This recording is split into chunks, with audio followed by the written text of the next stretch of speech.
kita sudah tidak boleh lagi mendikotomikan antara agenda keumatan dan agenda kebangsaan.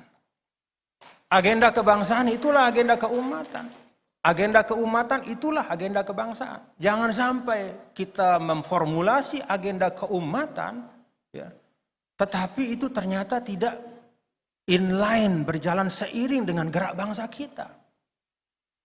Kita merancang agenda yang kita sebut agenda keumatan, tetapi justru setback. Apalagi kalau itu menyentuh fondasi kita berindonesia.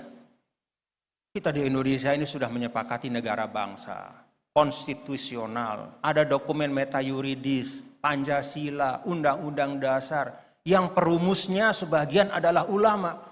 Tapi kemudian kita, sebagian dari kita masih membangun satu agenda yang diametral dengan itu. Kita berjalan kemana, bangsa berjalan kemana. Tidak boleh terjadi dalam pandangan saya. Kenapa? Karena kalau bangsa kita berjalan ke satu titik tertentu dengan agendanya.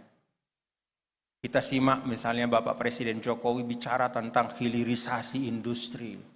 Bicara tentang digitalisasi, aktivitas ekonomi dimulai dari UMKM dan seterusnya.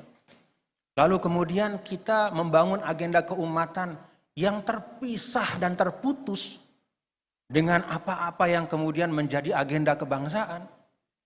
Nanti di ujung akhirnya banyak energi kita habis sebagai umat, tetapi ternyata kontribusi kita dan keterlibatan kita sebagai umat Islam itu tidak signifikan di dalam kemajuan atau di dalam bidang-bidang yang menjadi agenda utama bangsa tadi.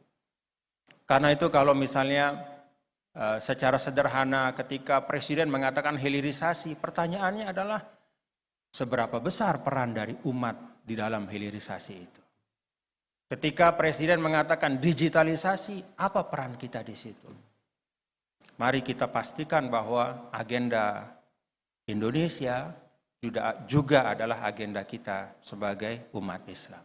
Insya Allah, kalau umat Islam kita semua bekerja dalam kerangka bahwa hubbul watan minal iman, bahwa Indonesia adalah amanah kita, bukan hanya sebagai warga negara, tetapi sebagai umat Islam, sebagai umat Rasulullah SAW yang diminta untuk menjaga kokoh kuat amanah yang ada, maka insya Allah 2045 Indonesia emas, kita saksikan bukan hanya pertumbuhan ekonomi yang membuat kita sampai pada 5 besar negara dengan ekonomi terbesar di dunia, tapi juga kita bisa menyaksikan middle class, kelas menengah muslim itu akan melejit tinggi dan akan mendominasi di Indonesia insya Allah.